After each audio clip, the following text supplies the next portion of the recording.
warahmatullahi wabarakatuh. Waalaikumsalam warahmatullahi wabarakatuh. Good morning, everybody. Good morning, Mister. Okay, thank you. Gimana kabarnya hari ini? Baik, Pak. Sehat-sehat? Sehat. How are you today? Baik. Okay, I am fine too. Ada yang tidak hadir hari ini? Kampus. Ya, sakit. Oke, anak-anakku sekalian, today we are going to talk about descriptive text. Hari ini kita akan belajar tentang text descriptive. But before moving to the what is descriptive text, I should know first. Sebelum kita pindah pada teks deskriptif, saya mau tanya dulu sama Anda sekalian. Pelajaran lalu itu Anda belajar apa bahasa Inggris? Mata pelajaran lalu. Topik pelajaran lalu apa? Yang Anda pelajari sebelum deskriptif teks.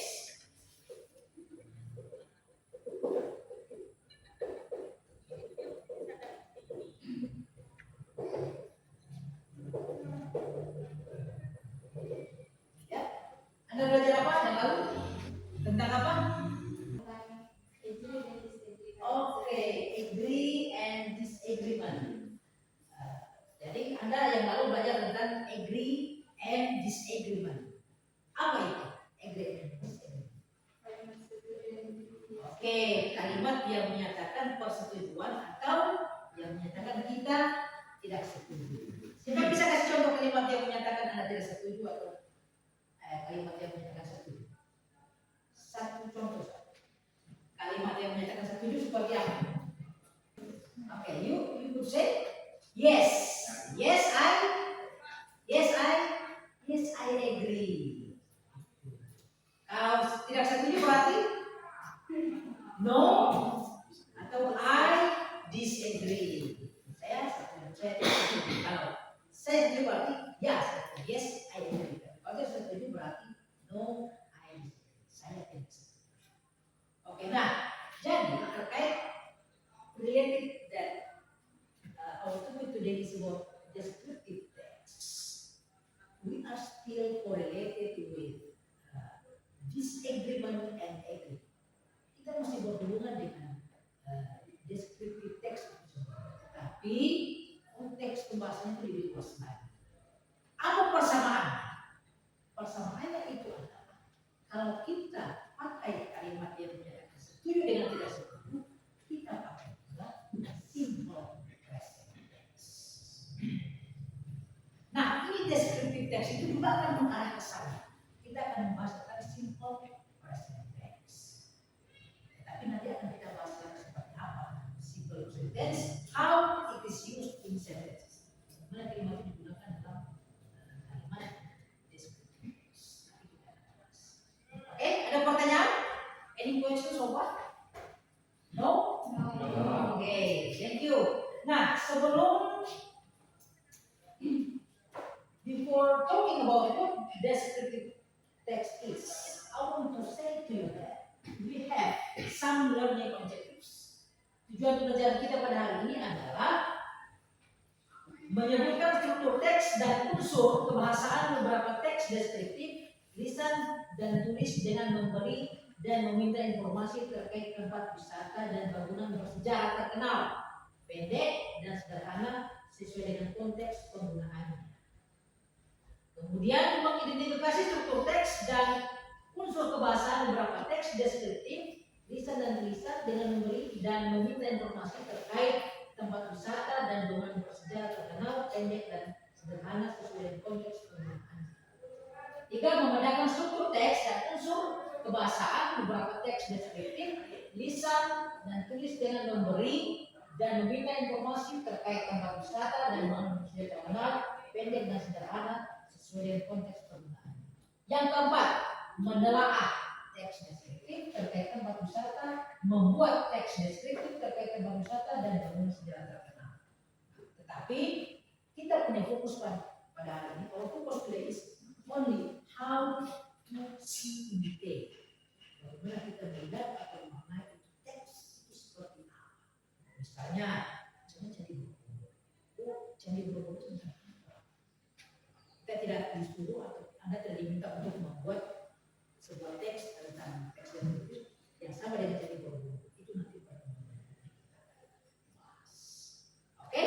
Nah, kemarin yesterday I have been able to use some materials concerning to descriptive text. Kemarin saya sudah bagi sama Anda ada itu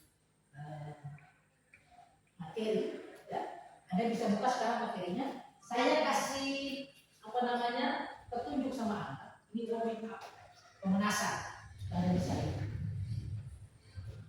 Anda sesuaikan dengan yang materi yang sudah saya kasih sama Anda. Sudah? Nah gini ya. Oke, nah dari gambar, from the picture, what do you know about it? Apa yang Anda ketahui tentang gambar? Apa yang Anda ketahui tentang gambar? Gambar itu tentang apa? Bangunan bersejarah. Bangunan bersejarah namanya? Oke, Candi Borobudur. Nah, Candi Borobudur terletak di mana? Candi Borobudur terletak di mana? Oke, di Muntilan, Jawa Tengah. Nah, sekarang tentang teks Candi Borobudur itu, saya minta kepada Anda untuk barangkali bisa menyampaikan kepada kita sekalian, bisa menyampaikan tentang apa itu Candi Borobudur. Coba saya silakan. Dan kalau bisa bahasa Inggris lebih bagus. Tapi kalau cuma bisa dalam bahasa Indonesia boleh. Candi Borobudur merupakan sebuah candi Buddha. Candi Borobudur dibangun pada abad 9 di bawah dinasti Jayendra dari kerajaan Mataram kuno. Candi Borobudur terletak di Magelang, Jawa Tengah, Indonesia. Oke, stop. Ada lagi yang lain? Silakan. Hesti, silakan. Stella, please. Candi tersebut dibangun di atas bukit dengan tinggi 46 meter yang terdiri dari 8 tingkat seperti teras batu. Oke. Ada lagi yang boleh ditambahkan? Bisa lanjutkan. 5 tingkat pertama berbentuk persegi dengan dikelilingi oleh dinding-dinding berhias kan ukiran dengan patung Buddha di relief. Oke. Selanjutnya jangan. Silakan yuk. Desain Borobudur yang melambangkan struktur alam semesta dalam kosmologi Buddha. Hal ini diyakini bahwa alam semesta dibagi menjadi 3 bidang: spiritual, kamadhatu, upadhatu, dan arpadhatu.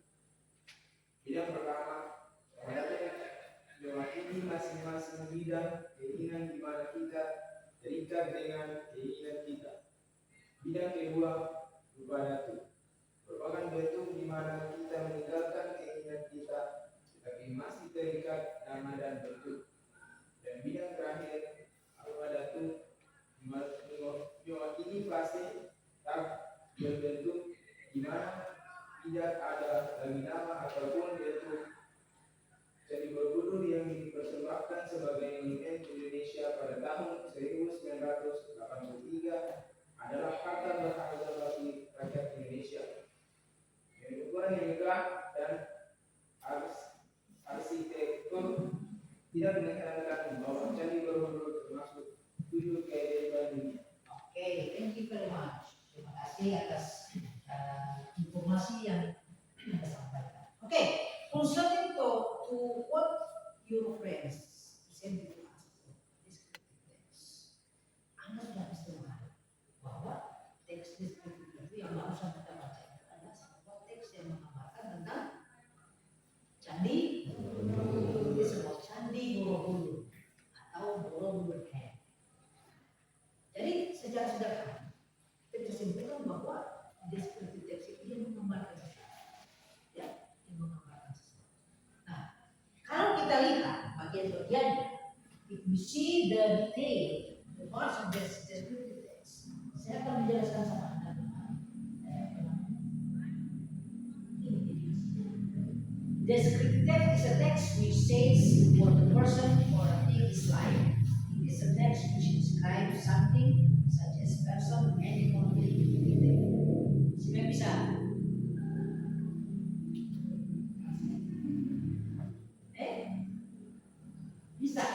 bisa ditranslate.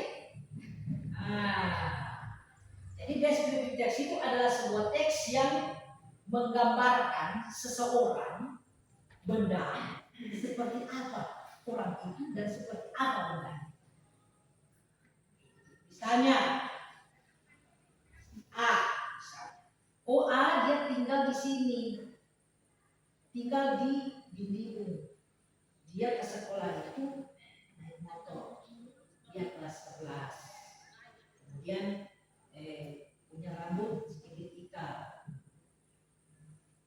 Kemudian dia punya kulit sawo matang, matanya bulat. Itu teks deskriptif. It is different from argumentative text. Berbeda dengan teks argumentatif. Itu banyak sekali perbedaannya supaya Anda tahu. Kenapa sampai saya bilang ini simple dan perlu itu tahu about descriptive text? Karena kita itu kadang-kadang biasa kan ada dengar kalau di sekarang orang bilang, ngapain narasi itu terlalu aneh. Iya kan, biasa kan bilang, Anda menarasikan sesuatu itu Anda jelas, harus jelas. Narasi itu apa? Iya kan, narasi. Narasi itu adalah sesuatu yang diceritakan pada konteks determinan. Misalnya kalau Anda menceritakan tentang Anda punya pengalaman, yang kemarin misalnya, kemarin saya dihukum, sampai saya berdoa, saya seterusnya. Ini teks narasi. Teks argumentatif lain lagi.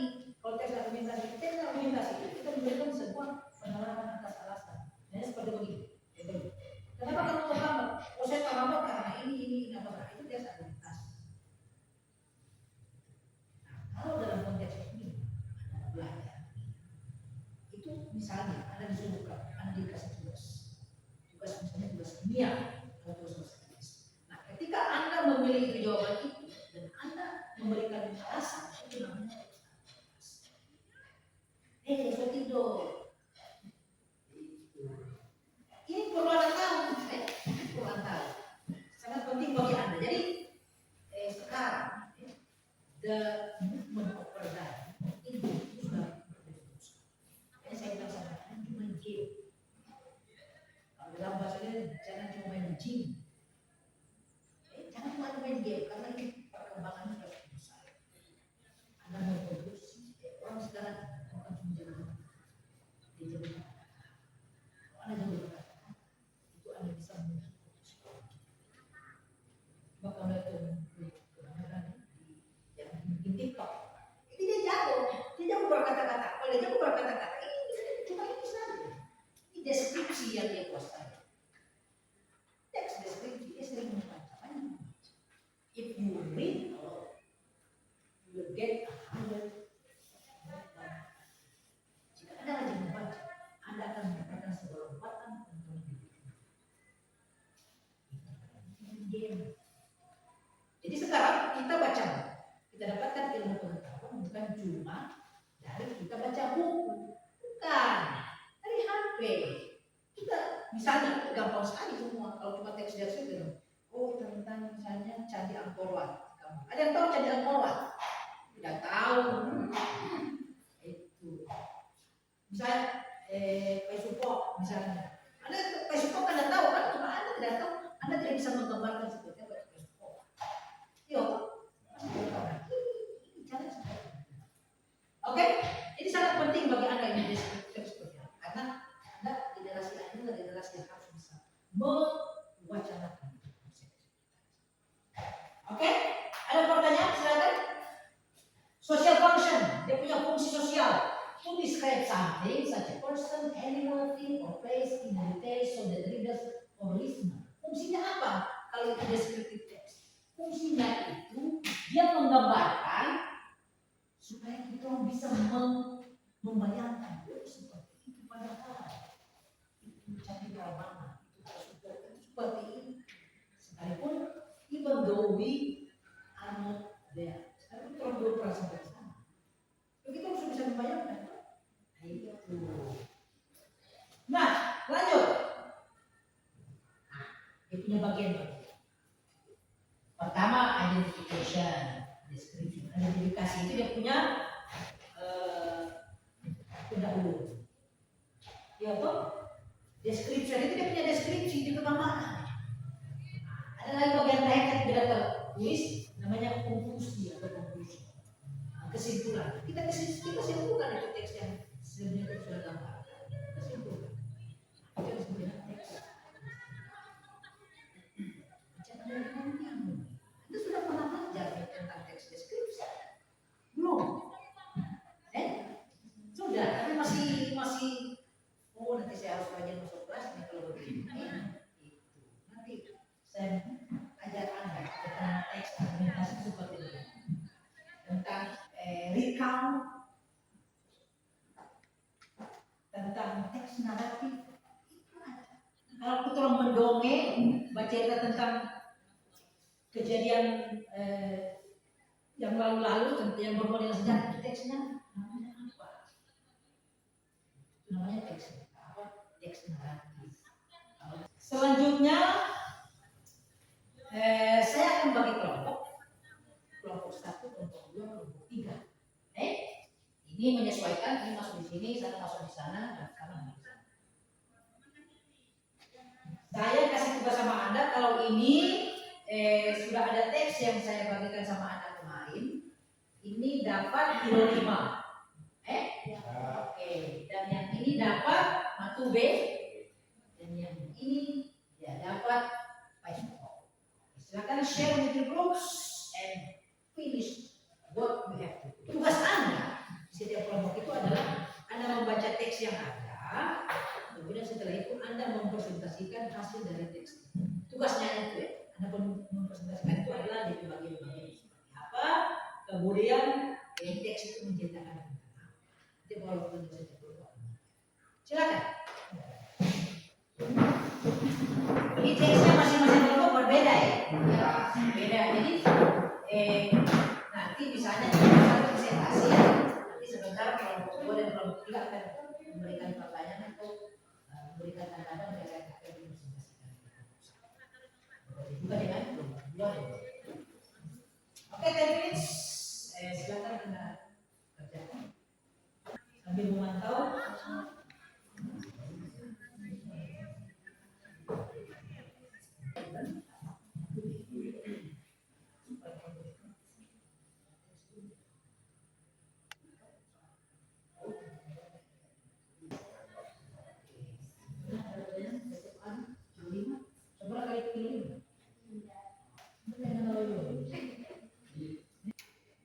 Oke, soalnya presentasi ini kelompok 2, gimana? Group 2, how about you? Are you ready for the presentation? Yes, we are ready. How about group 1? Are you ready? Okay, it's good. Group 3, how about you? Are you ready? Okay, ready. Okay, for the first chance, I will give the chance to group 2 to present. The floor is yours. Yeah. And before moving, please listen to what she said and give the response either in question or explanation. Anda dengarkan penjelasannya, setelah itu Anda berikan tanggapan, pertanyaan atau penjelasan lain. Bisa dipahami? Assalamualaikum warahmatullahi wabarakatuh dan selamat pagi. Waalaikumsalam warahmatullahi wabarakatuh.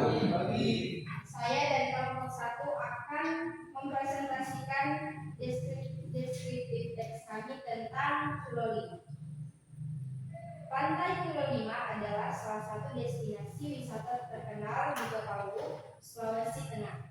Disebut Pulau 5 karena jaraknya sekitar 5 km dari pusat Kota Palu. Lokasinya di pinggir jalan raya, sehingga mudah untuk dijangkau. Letaknya tepat di pinggiran kota dan di jalur Trans Sulawesi, sehingga lokasi ini dapat dicapai dari mana saja dengan menggunakan kendaraan apapun. Pantai ini telah dikunjungi oleh banyak wisatawan asing dan wisatawan lokal. Mereka menikmati pemandangan bawah laut yang memiliki keragaman dan pemandangan yang sangat indah. Memiliki hamparan pasir putih dan air yang jernih, ada juga berbagai jenis karang yang dapat ditemukan di pantai ini. Selain itu, ada banyak yang bisa kita lakukan di sini seperti menyelam, berenang, naik banana boat, berselancar, dan lainnya. Meski air laut menyentuh pantai yang telah disiapkan, namun pengunjung tetap dapat bermain dan berenang di pantai ini karena pantainya dangkal, jernih, berpasir putih, dan tenang. Jika mengunjungi Kilo 5 di pagi hari dan langit cerah, pengunjung dapat menyaksikan matahari terbit yang sangat indah. Pengunjung juga dapat melihat gemerlap cahaya Kotalu di malam hari dari pantai Kilo 5. Demikian presentasi saya tentang descriptive text yaitu Kilo 5. Saya persilakan kelompok lain mungkin ada yang bertanya. Oke, kita close. Tepuk tangan.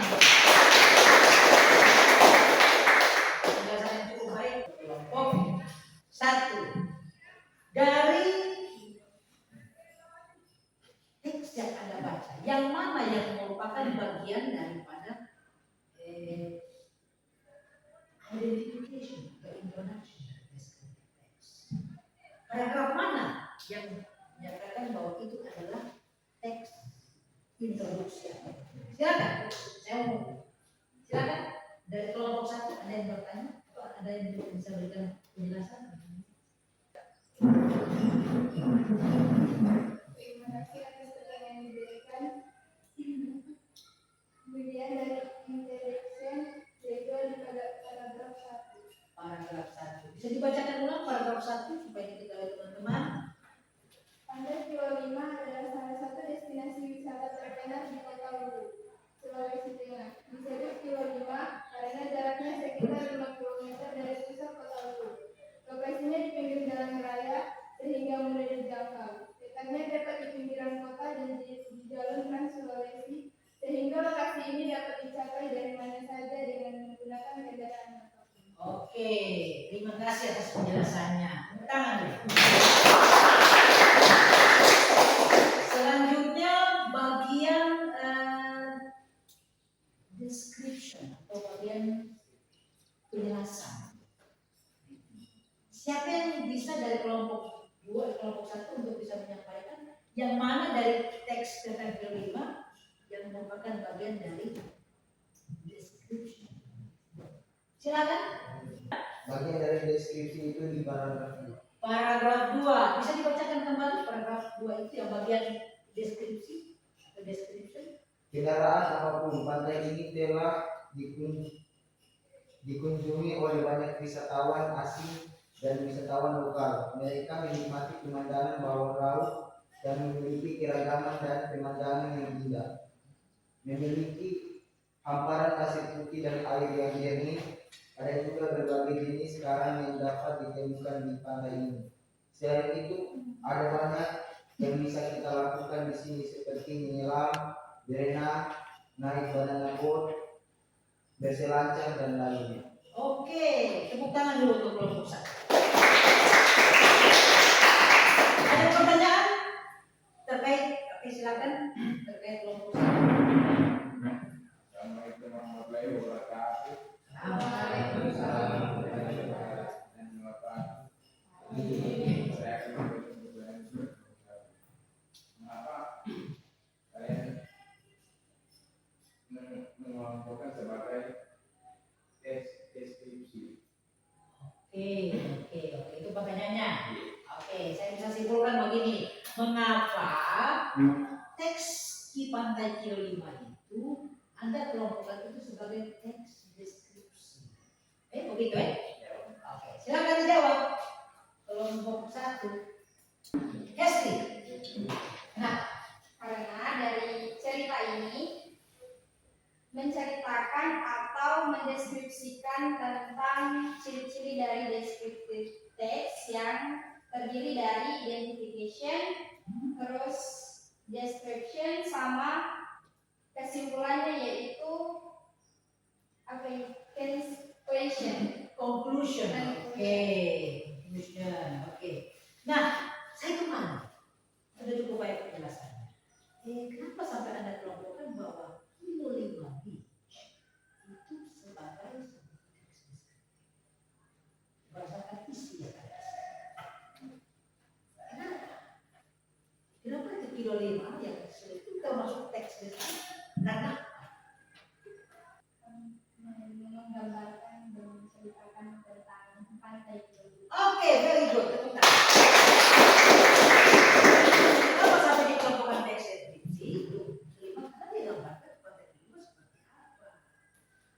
Tuh, terima kasih.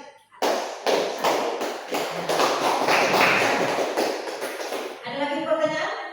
Kelompok satu? No question? Tidak ada? Oke, kalau tidak ada silakan lanjut. Saya ucapkan terima kasih lagi kepada kelompok satu. Kita lanjut dengan kelompok dua. Silakan kelompok dua. Assalamualaikum warahmatullahi wabarakatuh. Waalaikumsalam warahmatullahi wabarakatuh. Selamat pagi.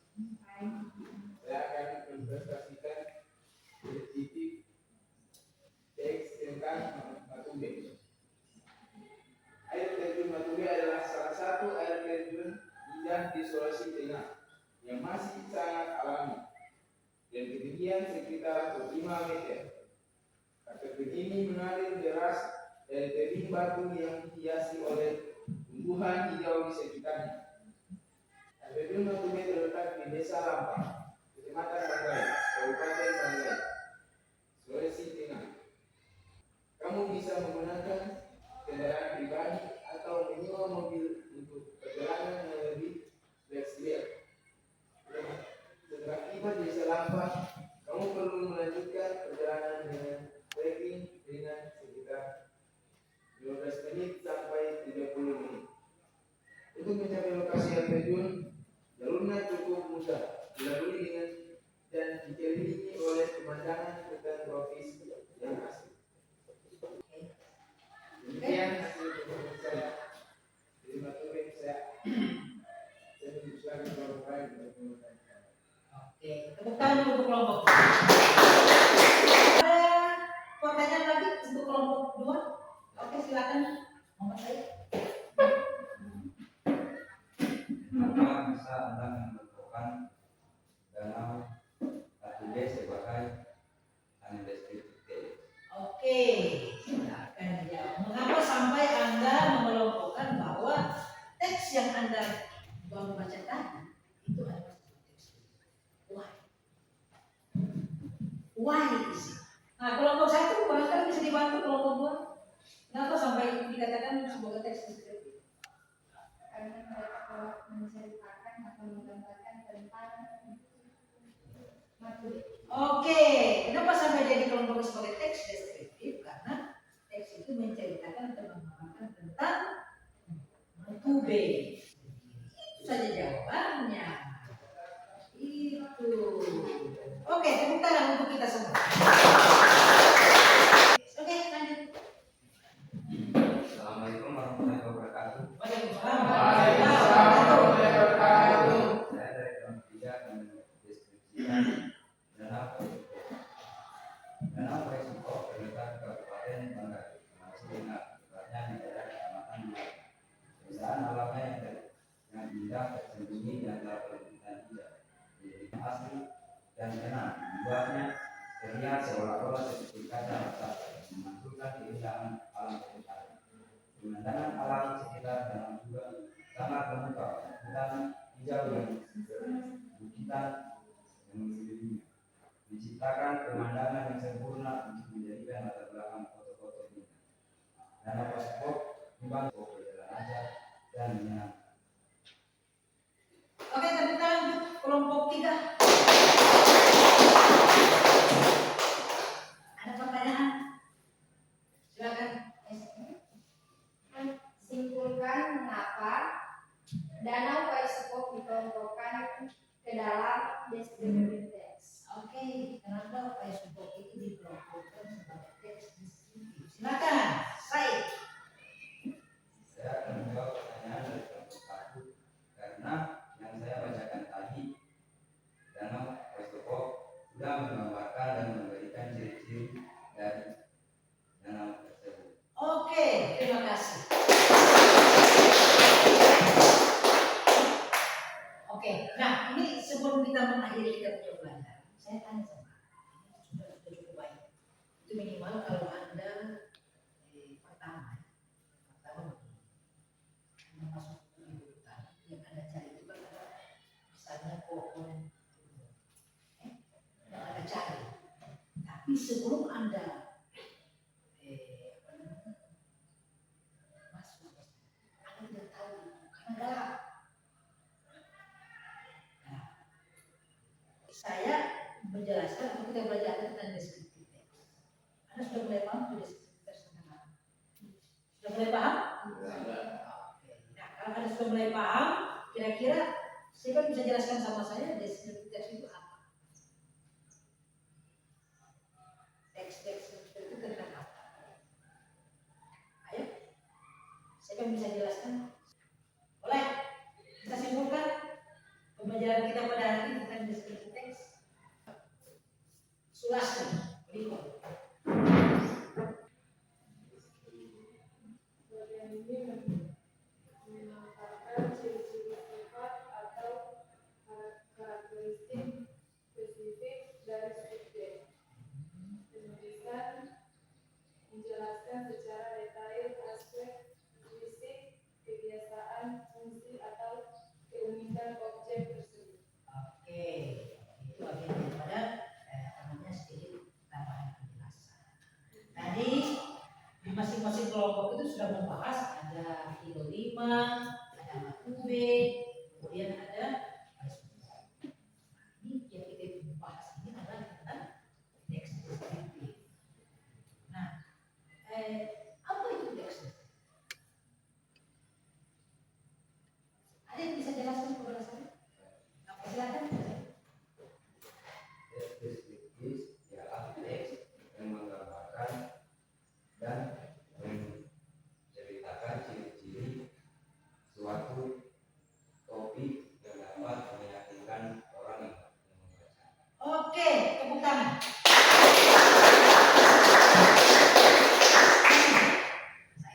Selanjutnya, siapa yang bisa sebutkan kepada saya bagian-bagian daripada teks deskriptif yang seperti yang sudah digambarkan tadi oleh Sumas. Siapa bisa gambarkan? Siapa bisa sampaikan kepada saya? Oke, silakan ini. Bagian-bagian dari deskriptif teks ada 3, yaitu identifikasi dan deskripsi. Ya, lanjut. Description dan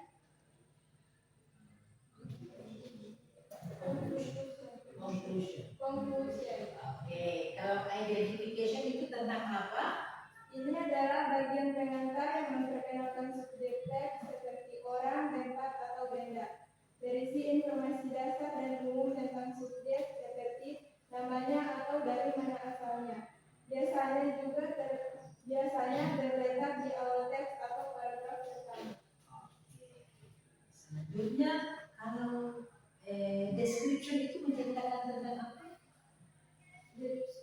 Bagian ini memaparkan ciri-ciri, sifat atau karakteristik spesifik dari subjek.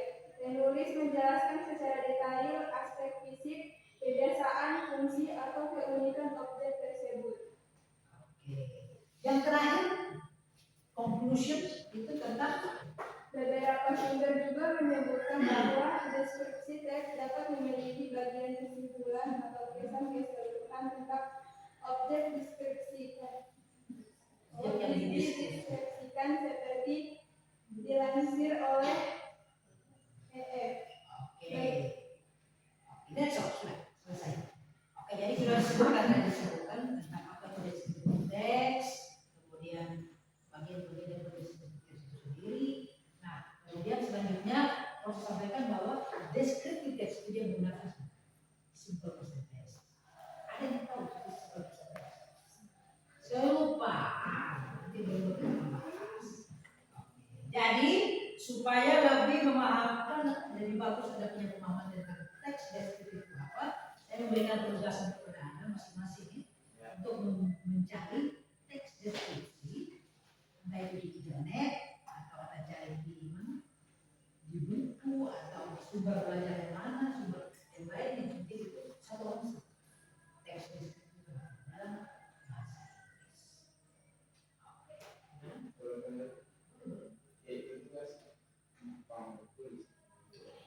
Inggris. Tapi kalau Anda bisa cetak, bisa juga cetak.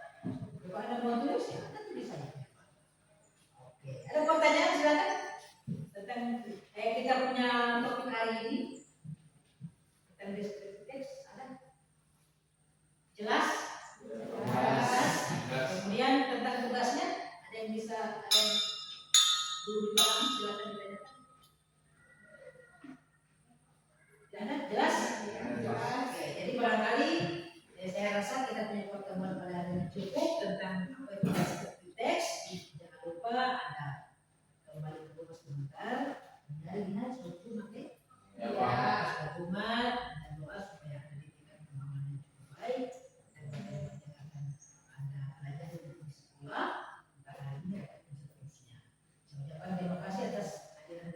Ya,